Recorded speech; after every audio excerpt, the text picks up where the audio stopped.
Trouble began, not for the first time, with an apple. There was a bag of them on Granny Weatherwax's bleached and spotless table, red and round, shiny and fruity. If they'd known the future, they should have ticked like bombs. "Oh, keep the lot," old Hopcroft said. He said I could have as many as I wanted," said Nanny Ogg. She gave her sister Witch a sidelong glance. "Tasty, a bit wrinkled, but a damn good keeper."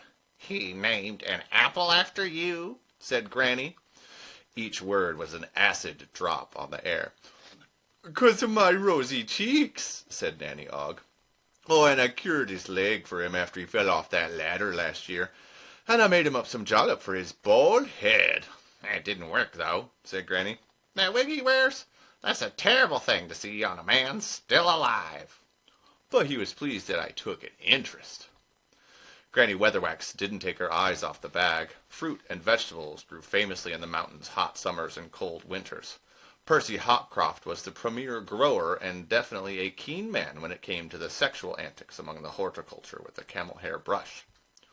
"He sells his apples all over the place," Nanny Ogg went on. "Funny, eh? To think that pretty soon thousands of people will be having a bite of Nanny Ogg." "Thousands more," said Granny tartly. Nanny's wild youth was an open book, although only available in plain covers. "Oh, thank you, Esme." Nanny Ogg looked wistful for a moment, and then opened her mouth in mock concern. "You ain't jealous, are you, Esme? You ain't begrudging me my little moment in the sun?" "Me? Jealous? Why should I be jealous? It's only an apple. It's not as if it's anything important." "That's what I thought. Just a little frippery to humor an old lady," said Nanny. "So how are things with you, then?" "Fine, fine." "Got your winter wood in, have you?" "Mostly." "Good," said Nanny. "Good." They sat in silence. On the window pane a butterfly, awoken by the unseasonable warmth, beat a little tattoo in an effort to reach the September sun.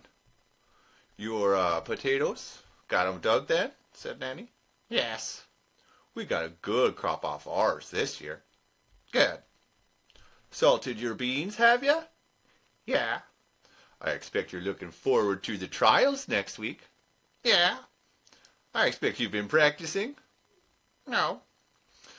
It seemed to Nanny that, despite the sunlight, the shadows were deepening in the corners of the room. The very air itself was growing dark.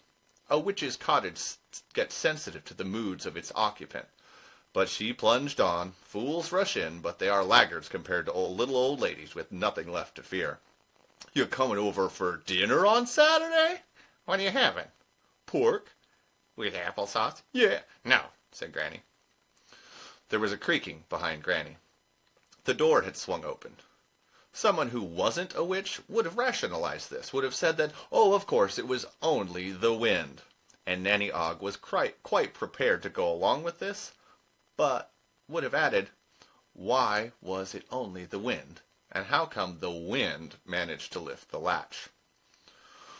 "Oh, well, can't be sitting here chatting all day," she said, standing up quickly. "Always busy this time of year, ain't it?" "Yeah." "So I'll be off then. Goodbye." And the wind blew the door shut again as Nanny hurtled off down the path. It occurred to her that, just possibly, she may have gone a bit too far, but only a bit.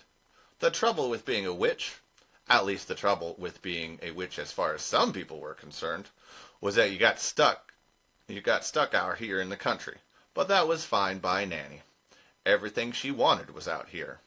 Everything she wanted was here, although in her youth she'd run out of men a few times. Foreign parts were all right to visit, but they weren't really serious. They had interest in new drinks, the grub was fun, but foreign parts was where you went to do what might need to be done, and then you came back here, a place that was real. Nanny Ogg was happy in small places. Of course, she reflected as she crossed the lawn, she didn't have this view out her window. Nanny lived down in the town, but Granny could look out across the forest and over the plains and all the way to the great round horizon of the Discworld. A view like that, Nanny reasoned, could probably suck your mind right out of your head. They'd told her the world was round and flat, which was common sense, and went through space on the back of 4 elephants standing on the shell of a turtle, which didn't have to make sense. It was all happening out there somewhere, and could continue to do so with Nanny's blessing and disinterest, so as long as she could live in a personal world about 10 miles across, which she carried around with her. But Esme Weatherwax needed more than this little kingdom could contain. She was the other kind of witch, and Nanny saw it as her job to stop Granny Weatherwax from getting bored. The business with apples was petty enough, a spiteful little triumph when you got down to it, but Esme needed something to make every day worthwhile, and if it had to be anger and jealousy, then so be it. Granny would now scheme for some little victory, some tiny humiliation that only the 2 of them would ever know about, and that would be that. Nanny was confident that she could deal with her friend in a bad mood, but not when she was bored. A witch who was bored might do anything. People said things like, oh, we had to make our own amusements back then, and as if that signaled some kind of moral worth, and perhaps it did. But the last thing you wanted a witch to do was get bored and start making her own amusements, because witches sometimes had famously erratic ideas about what was amusing. And Esme was undoubtedly the most powerful witch in the mountains, and has been for generations. Still, the trials were coming up, and they always set Esme Weatherwax all right for a few weeks. She rose to competition like a trout to a fly. Nanny Ogg always looked forward to the witch trials. You got a good day out of it, and of course, there was a big bonfire. Who ever heard of a witch trial without a good bonfire afterwards? And afterwards, you could roast potatoes in the ashes.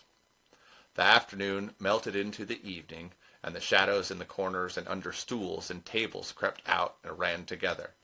Granny rocked gently in her chair as the darkness wrapped itself around her. She had a look of deep concentration. The logs in the fireplace collapsed into the embers, which winked out one by one. The night thickened. The old clock ticked on the mantelpiece, and for some length of time there was no other sound.